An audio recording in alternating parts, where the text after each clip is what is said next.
Greetings, I'm Barrett and welcome to Meet Me at the Table. Today we're going to be doing an unboxing of a game I have been waiting for a while. This is the 7th Citadel. I'm a huge 7th Continent fan, and here it is. This is the newest and latest standalone expansion for this game, and kind of an upgrade to a lot of the different mechanics that went on in the 7th Continent that some people weren't the biggest fan of. I was a fan of pretty much everything, but we're going to dig into the 7th Citadel, look at everything that has to do with what's in these boxes. Now, of course, I'm not going to be spoiling very much at all. I'm going to try my best to keep this as spoiler-free as possible, but we are going to look at a lot of the different things that have to do with this game and kind of what you can expect when you pick up this 7th Citadel. This is my Kickstarter copy that I pledged for, so I'm excited to unbox this, show you what's in it, but of course, it wouldn't be an unboxing if it was just the 7th Citadel. I've also got the entire storage box. It has 1,350 card sleeves. We've got an extra mission here. Was it the extra, the whole new, what is it, Killian family set off to events to take over collapsing land, a whole new threat, that's what it is. So there are threats in here, and I'm going to explain how that goes when we go to the unboxing, but I got a whole new threat called the Final Room. We've got some expansions that add something to the game, the Albec and Velengard. We also have the Unveilers. We have this Knowledge is Power. That's right, this is an all-in Kickstarter pledge. We have a whole bunch of 7th Citadel leaflets right here to unbox. We have a quest item card. We've got card holder deck things, and we've even got a playmat that we have to unbundle. So there is so much that we're going to dig into for the 7th Citadel. If you're excited to see what is inside all of this and super all-in pledge, then I need you to meet me at the table.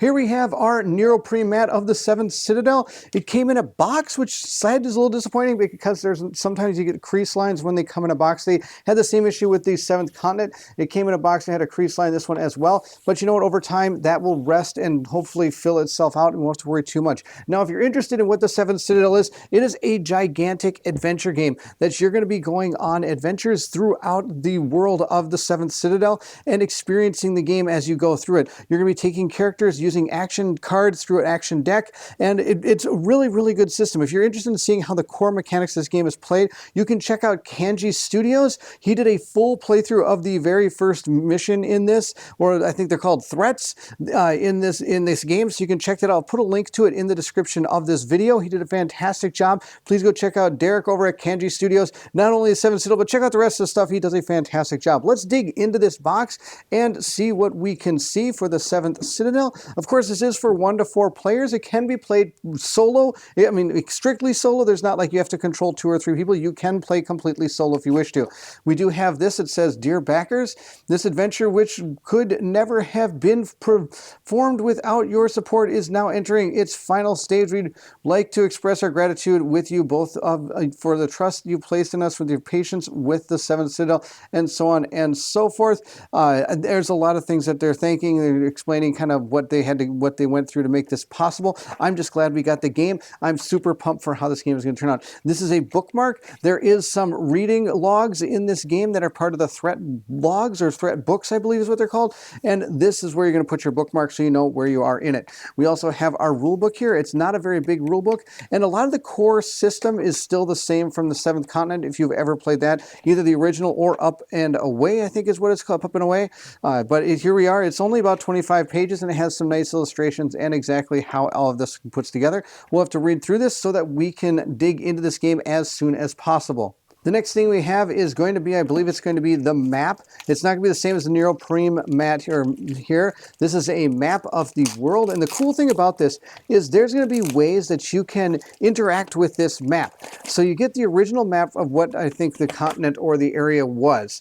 Then as you go through it, as you notice, it's got little, like, it's laminated, and there's these pockets. So as you play through the game, you can unlock different parts of the map. And not only will it unlock the parts and have you have a better chance of exploring them, they're going to kind of be what you could say, they're like spawn points. You can, spawn points is a bad word, but I guess you could say like nodes to teleport to, where say you're going to go on another of one of your quests as part of your book, you're going to maybe need to get up here, and you've unlocked this area over here. Then instead of starting wherever the Citadel is, I don't know where it's going to be, I have no idea, but you'd just be able to go right to there and be able to continue your adventure from there, meaning you don't have to try to get over there. Does that make any sense? I hope it did. It kind of made sense to me. I think that's a really cool system. So it gives you that ability to kind of jump around a little bit, just like House of Pain. You can jump around. So that map looks pretty awesome. I'm excited to see where that leads. We also have some of these. These are going to be all of the Citadel leaflets. What you're seeing here is kind of your whole community, everything about your game and what is in store for it. Where you get to put your name, you get to put the players that are on this adventure, the threat that you're being played right now, like what exactly the missions you're doing. Here's the life points. This is going to be different production, defense, knowledge, and influence as you go forward in the game. These stats are going to increase and decrease based on what you do in the game through either the cards or through leveling up your character by gaining what are called hope cards, I believe is what they're called. And you can use those to increase these stats, which will maybe gain better favor or give you a better advantage in certain situations in the game. Of course, I'm not exactly sure. I haven't played it yet. You do get to build buildings. You can build buildings as you go through the game. And as you cross off these buildings, once they're completely done, you then gain the bonus for this. So for example, if I finish the watchtower, I would gain 1 towards my defense. And I would mark that on my defense chart here. I'd put a 1 there. That'd be fantastic. And these go from 1 to 25. I guess there's not really any negatives, but you might be able to lose points, but I guess you can't go in the negatives. So that is some of the buildings. And of course, some of the buildings are going to unlock cards that you're going to be able to use maybe in your deck, or it could be gear that you're going to be able to take with you when you go on your adventure. On the back, it shows you all the different actions you can take. The game is a very free-flowing type game, but these are the different types of actions you can perform, and you might find items or quest cards that are going to be able to influence or increase your ability to do some of these a little bit better. These are going to be some of the actions that you're going to see on the cards that you're going to have to perform and either beat them and get good results or negative results, but maybe something good will still happen. We'll have to see how it goes. We also have our consequences of actions. We're going to be able to add cards to your hand, add cards to your deck, take cards out, take damage, block damage, things of this nature. You're going to have to grab certain cards. I'll show you this in a second. Also, there's going to be a new system here that was not in the 7th continent. It's like these compound actions where you're going to have like potentially 3 different things you have to do on a card, and you have to finish those before you can move on.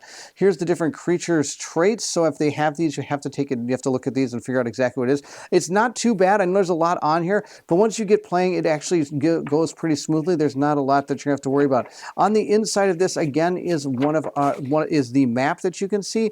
And over here, there are a bunch of side quests that you can go on depending on how you're going throughout your game. You might move into an area that has a side quest, and you can take the title of that side quest, put it in there, and you can either have initiated it, you finished it, you're so far through it, have notes on it in case you need to be like, oh, hey, card 63 is going to be important for this quest. You could parade that there and try to get to card 63 or something. Or you could say like 3 to the left and 4 to the right is where this quest has something to do with it. So if you wanted to go back to it later, you can find your way to there. On the other side of here, this is a new cool system. This is the Destiny system. So what this is you're going to start in the middle here, and then from there, you're going to expand outward, and you're going to be connecting nodes, and these nodes are going to give you advantages or at least upgrade certain things through the game. For example, these are going to help you build buildings. This particular one there is going to allow you to increase any of those stats you saw by up to 2. They also are going to be able to give you advanced cards for you or other people. You can draw 4 and then you can keep 2, or you can give 1 to another person and you can keep 1. Also in here, you're going to get reflex actions. This is going to allow you to remove cards from your deck, making your deck a little bit more powerful. If you found there's cards you're not really using, you can get rid of those cards. And as you're playing through the game, when you run out of cards, it doesn't mean you're done. You're just going to be able to spend some of your life points to bring those cards back into your deck. And you can do that at any time, so it's not like it's a penalty for running out of cards. There's also the key protectors here, or Kel protectors, Kel Proctators or something. These are the ones that are going to be the ones going out and unlocking blocking those parts of the map with cards so that you can try to travel there a little bit, making more of a fast travel. Oh my gosh, fast travel point. That'd been such a better word than all the other ones I used just previously. You can use those as kind of like a fast travel point, or they can be used for other things as well that might be part of your quest. Also, on top of that, you can just get straight up cards into your deck or revealed, and they might be gear, or they might be something that's going to be maybe other cards that help get to advanced actions or things of that nature. So the Destiny system, I think, is a really neat idea. I think it's a great system. Of course, I'm going to be bogged down because I'm never going to know if I'm going the right way or feel like I'm doing the right things. That's just how I am. That's it. That's what you're going to find inside of the Citadel leaflets. There are 4 that come in the game, but since I did the all-in Kickstarter pledge, I did get 7 more that came with the Kickstarter pledge. So I have a total of 11 of these things going forward. And of course, it gives you, you can use these for all different ones. You can then, once you finish one of the threats, you're going to put all the cards back in, and then you could ditch this and start again with a new threat. You can get a new group going. It's really cool. We also have a dialogue book. This dialogue book is thick. These are all the things that you're going to be dealing with when it comes to like meeting different NPCs or around the world in all the different areas that you're playing in. You're going to be going through all these different dialogues, and one of the cards might say, go to dialogue number 63, and you turn this book to 63, read it. There might be a choice you have to make, or it might just be like, oh, hey, thanks for all the fish or something, and that would be about it. We'll put this to the side. We also have now, these are our threats. There are, I believe, 3 of them. There's this one, the beginning, and drums of desolation, and the Derrick's awakening. So there are 3 different ones that the game comes with. There is an expansion one that I've been able to pick up called the Final Throne. That is also going to be another threat that we can play as one of the expansions. It is right here. Here is the Final Throne, is another threat. So I have 4 of them that I can play through. It does recommend, of course, playing through a new beginning, and that will get you to where you can then choose one of the other 3 you wish to go on. I don't believe there's a specific ones you're supposed to go on. There might be ones that you might want to go on over the other one when it comes to difficulty, but I think you're able to choose which ones you want to go on. Of course, I could be wrong. Now, since I did look at the book for the throne, let's just look at the rest of the stuff that comes in this particular box, since we're at this point. You're going to get another thing telling you a little bit more about how that particular threat is going to work when related to the core game. And of course, you have to have the core game in order to play this. It does come with a whole another log here. And the log, I'm going to guess, is exactly the same as the other one, because you're still going to be in the same world playing these quests. So you still have the same log as before, but it gives you an extra one. And then in here, I'm sure just going to be other cards that are going to be for this particular quest. Or threat, sorry. And they're going to be just like some of the other cards you'll see going forward. I'm not going to try to spoil many of these cards. I'm even going to try to hold my thumbs over these so you don't read them, because I don't want things spoiled. And when it tells you to go to certain cards based on what you're doing for your threat, it'll be telling you to pull these and having to deal with them. So that's everything you're getting inside of this particular expansion. I know I kind of jumped the gun and jumped into one of the expansions, but that way at least you can see that there are 4 threats that we have in this game. The next things you're seeing in this game, these are going to be card dividers.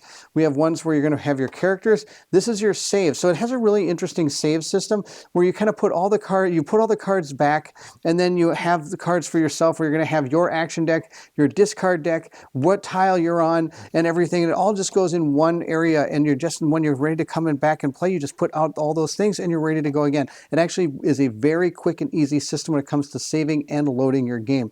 There you have character skills, advanced skills, reflex skills. Some of the cards that you play through are going to say you're going to discard the card, and so then it will go into the past, and that's going to sit out on the table, and you're going to discard cards into the past. If there's ever a point where you have to draw a card and it's not there, and there should be one, it's in the past. At that point, you have to put all the cards from the past back in so you can draw that particular card. Now, on the flip side, there are banish cards. There's something that's going to happen in the game where it's going to say, okay, now you can banish card 712, and at that point, you're going to put this behind the banish cards, and they're gone forever. You're never going to see those cards again for that quest. Now, after you finish a threat, then you'll put all the cards back in and you'll begin again, from what I understand. Of course, I could be wrong about any of this. Then we have our quest items that we're going to have. Then we have all the different dividers that are going to go for our game.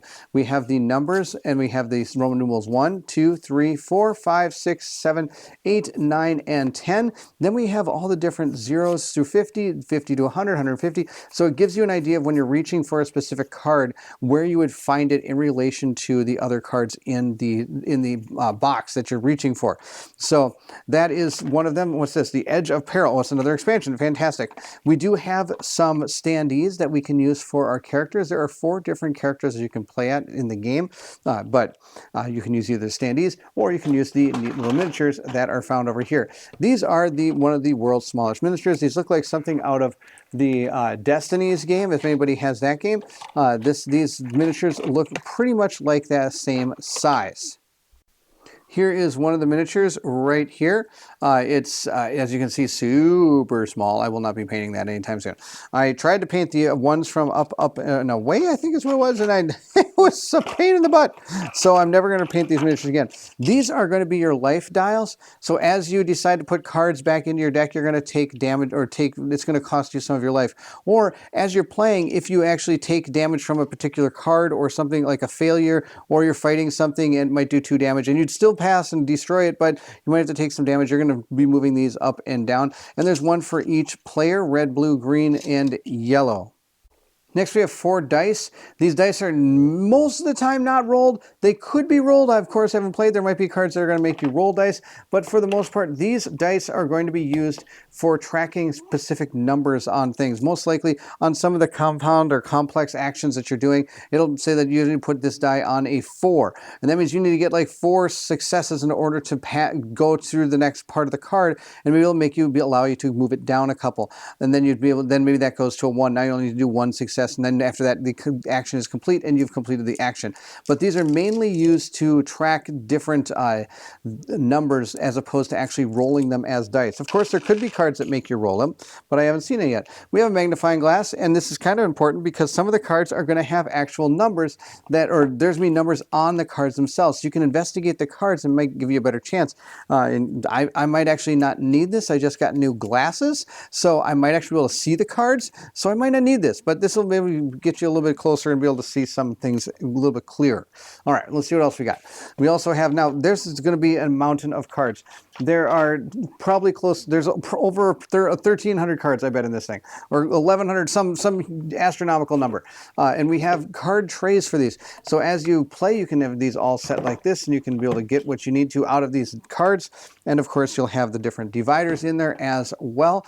I don't think I'm going to spoil too much of this. I'll dig through these. Maybe I can find some of the action cards for everybody. But the green cards are primarily used for the story itself. They're going to be green and gold are the ones used for the story. The blue ones are going to be our action cards. So I might be able to find a few of those and be able to show them off.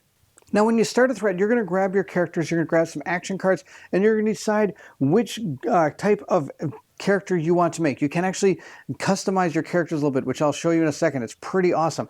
But then once that's done, you'll open your books and kind of read some of the story that goes along with it, and it'll kind of tell you where to start. Now, I did kind of look at a new beginning and notice that the game starts on card 10. So I'm going to show you card 10. This is the exact place where the prologue begins, or the very first threat you ever do is going to begin. So I'm not too worried about showing this, so it's not too much of a spoiler, but you're going to read the back of your card. That I'm not going to show you. You can read that and understand the story for yourself. But they're going to see on the back this amazing artwork. And on this card, it's going to show you all the different things that you can do. These are all the different types of actions you can perform. Now, what you're seeing here is the cards that you're going to be pulling if you complete the actual thing that's going on this card. So for example, if I go over here and perform this action, you have a blue 0. That is how many cards you have to pull in order to do this action. The stars is how many stars you have to have in order to get the good result of this, the white result of the action. Otherwise, there's a black result as a consequence. These don't have black consequences. Obviously, it's the very first card in the very first prologue. I'm sure they don't want you to fail right away, which is it's pretty nice of them. The other ones here now, if you notice, all have zeros across the board. So these you can all pretty much do right off the bat without doing anything else. But I do want to point out exactly kind of how this works. Now, once you decide how many cards you want to draw, then you take your action deck. Now, like I said, everybody starts with action cards. Here's a whole bunch of starting action cards. All these cards are ones that you're going to start with, you're going to have access to right away. And depending on what character you take, you're going to take their set of starting cards. So for example, if we decide to take the character that had started with A, I think it's like Erith or something, you have all these cards in that person's possession. You're going to shuffle this up really good. You give it a good truffle shuffle. And then when you go to perform these actions, you're going to draw cards and try to make successes. Now, how do you make successes? You're going to flip these over and try to line up as many stars as you can. I've gotten one, but these two don't match, so I got one success out of this. So if I needed one success to be able to get this, to be able to look at card 12, I would have done it. Now, if I needed two, I would have failed and I would have had to suffer the black consequence that happens with this instead of the white ringed consequence. Of course, like I said, there aren't any black ones on here, but I just wanted to show you exactly kind of how that works. Now, another thing you also get to do is not only do you get those starting cards, you also get to, like I said, customize your character. So you get to pick 5 cards from these. And there are some recommendations in the game. 1, 2, 3, 4, 5, like these 5 back here, not D's, where's the X? Here, there. The X cards. 1, 2, 3, 4, 5. These 5 right here are going to be like a very combat heavy character. As you can see, there's a lot of fists and things like that. But again, all of them have stars in them. On top of that, every card can be used to help you on certain actions. When you start the game, you're going to draw 2 of these into your hand. So for example, say I had these 2 in my hand. If I came to a point where I had to do a action that involved that symbol, I could use this card to do these things down here, which would help me out most likely. Or if I decided to fight action, I could gain two of these turn into, what is this, is going to be able to add an extra card to this. And then this symbol here allows me to put a card from any of the ones I drew to see if I had successes into my hand. So then again, I could start playing those cards out. It's a really neat system of how these cards kind of work together. Not only are they used for successes, but you also get to use them to try to help you in the future. And some of the cards will eventually become gear that you can have as well. There are cards that are going to be gear cards that you can use that are, again, going to increase the ability for you to perform well in some of these actions that you have to do in order to continue forward in this game. The next thing I quickly want to touch on is some of the character cards that are coming here. There's only 4 characters you can be, and it gives you the color of those standees that you can be, which is kind of helpful. On these, everybody's going to have like a little ability. They're all going to be able to move, and they're going to be able to kick a card into their hand whenever they do one of these move actions. I don't believe nobody has like some like super special power. They all are kind of the same type of people. The way that they differentiate themselves is by their deck of cards that they have. Then on top of that, what you see down here, this is going to show you that you can only have 4 cards in your hand max if you're playing 1-player game, and 3 if you're playing 2 to 4 players. The most amount you can carry in weight of items is 10, 7, 6, 6, depending on your player count as well. Some of the other cards that you're going to see played is you're going to see these Fog of War type cards. They're called exploration cards, and based on where you are, it's going to tell you which ones to put out. So when you're seeing those cards come out, like for example this one right here, I know it doesn't have any on here, but it might have like a number over here, like a little pound symbol, and that would be this one. So we'd put that one over to the side, and if we decide to do this card, it costs 0 and all this, we would flip this card and we would perform what's on the back of that. Once that's done, you can then it would be removing the gray card and putting the new green card down and making the world beginning to explore and be able to see new parts of the world unfold around you. It's super cool. I love that system. Now, what is in these? It could be anywhere from combat cards. It could be an action you have to deal with right then and there. It could be something good. It could be maybe an item left on the ground by somebody. You never know what is going to be in these exploration cards. There are 2 other type of cards that characters can eventually get. If you go through that whole skill tree, you're able to come across cards that have this symbol right here. This symbol is going to be one that allows you to learn advanced cards. You will put them into your deck. These are reflex actions up here that you're going to be able to get a hold of as well, that you can buy inside that Destiny book that they have. That's it for the core game. I thought I'd quickly go through some of the expansion material. This one is found inside the base game. I think everybody gets this if they've pledged it. I could be wrong about that. This is on the Edge of Peril. This is one that is going to be able to expand the game itself. You can play this along with whatever threat you're playing. It does come with a little instruction booklet on how to use it. It tells you that you can put this into your game if you wish to. You can add all of these things on the Edge of Peril. Not going to recommend it for your first play, you're going to store the expansion cards behind that divider, and you're going to be having these adventure cards going forward. And as you can tell, it has some of these little X's on them, or skulls, I should say. There's a couple, this is the divider, and then there's apparently some Edge of Peril card here. I have no idea what that does. We'll have to see what that's all about. Now, of course, do we want to add this to our first game? I don't know. It'll probably mean I'm going to die, and I don't like dying too much, but we'll see. So this is just one that came with the core game.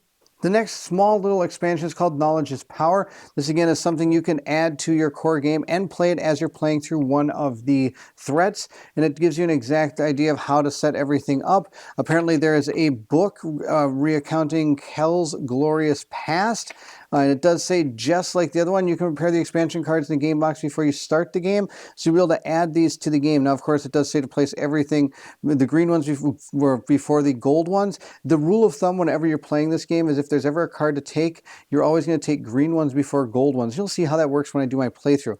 But this has some Fog of War cards. Now, interestingly enough, though, the cards themselves are thick. They are thick. They're like a book. Each of these cards feels almost like a book. Now, again, don't want to spoil too much, but as you can see on the side, they look very, they're bigger than just cards in here. So we'll have to see how that all plays out. This one I might add to it because it doesn't say not to add it to our first thread. So we'll see. We might add this, we might not. We'll see how it goes. And most likely, when it comes to the actual one we're going to be doing, the New Beginning, I'm not sure if any of this would even pop up. It's not going to be until you probably play through the Prelude game introductory scenario that some of the stuff that you introduce is going to even come to fruition. The next expansion is called the Unveilers. This one has bugs in it, so I'm super excited to get to this one. I am afraid of bugs, so this will be super good. This one has to do with, again, another one you can add as you're playing through the game. This is not just a straight up expansion that you can just go on. Most of these expansions are ones you're going to add to the game that are going to experience as you play through it. If you ever want to see one of these in action, please go check out my 7th Continent or 7th Continent Up and Away videos.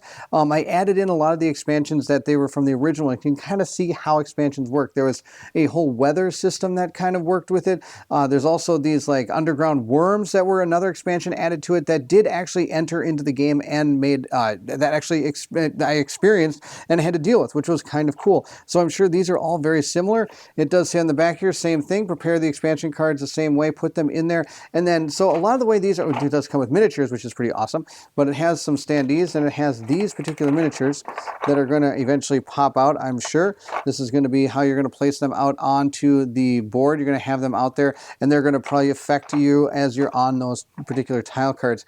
Most of the time, the way it worked in the past when I played through the 7th Continent is a lot of these type expansions would appear through some of these exploration cards. Like you flip this over and be like, oh, one of these dudes is going to be on your next tile, and you place it there, and this is what then they'll tell take like card 63 from, and that would be part of this deck, and I'd pull it out and have like rules for how this particular thing interacts with your characters and things on the map and in the game itself, which is kind of cool. So I'm pretty sure how a lot of these are going to work themselves. But that's one of these expansions. This one is the Unveilers. Apparently it has to do with these things love mystic things or something, or was it? It says here that Unveilers are ladybugs as big as fists that completely harmless and familiar to arcanists and treasure seekers, and they kind of seek like power, arcane power. So if you see one of these around, that must mean there's some kind of power somewhere. So that is one of the next expansion I wanted to show you. The last expansion is the Elmbeck of Velengard. This is another one, again, you can just add right to the game and you can experience it as you play through the game. This one does come with a neat little box that says, do not open until I'm supposed to. And it says it in English and in French, I believe, because the game was created by, I believe, Serious Pulp is a French company. It could be wrong. I apologize. It might be Italian. I apologize. I do not know. It's one of those two, and I apologize for not knowing that. That is something I should know. But this is one you're going to, again, probably be able to add straight to the game, and you can experience it as you play through it. That is fantastic. So we have a lot of expansions we can just straight up add to the game and be able to experience. So on top of trying to do your threat, you might also experience all these cool things that are part of the game. You could experience this one. You could even have both of these come into play if you wanted to. You could have all of this in your game if you want, and you can experience everything that would be the 7th Citadel. Now, of course, those are all of the expansions. Now, it also, I got a book. This is a quest item binder. This thing is super cool. I got one of these with the, I think it was What Goes Up Must Come Down, or Up, Up, and Away. I think I called Up and Away. It's What Comes Up Must Go Down, or something of that nature. The seventh continent. I got this with the seventh continent, and you can place in all of your different quest cards you get into this folder here, and then you can just go through them. It's kind of neat because it feels like you have this like treasure book of treasures, which is kind of cool. So I have this. This comes with the game. It's very similar to the one that came with the original, or the seventh continent stuff that I had gotten a long time ago. This all-in pledge also comes with 4 card holders that you can assemble, and even comes with a file. So as you're breaking these off a little bit, because of course they're laser cut, I'm sure, but they're not going to punch out exactly. There's always going to be one little part that's holding onto it. So you can file off those little things, and you can build these things, and then you can have them all set ready to go, and it shows you exactly how to put them all together. And so you can have yourself an action deck, a discard pile, then you can be able to put your blocked cards up here. Block cards are cards that you might have used in an action. It tells you to block the card, but then sometime during the game it might tell you to be able to pull your block cards back out. So it's just potentially cards you can only use a couple times until you get to a certain point where you need to maybe rest or something. Then you might get those cards back, but you don't actually lose them like you would in some, as a way of preventing you from having to lose cards but still not be able to use them. There you go. That was a lot harder to say than I thought it was going to be. So here are some wooden card holders, super cool. And then we are coming close to the end. The last one I have is a storage box. This is all it is a storage box.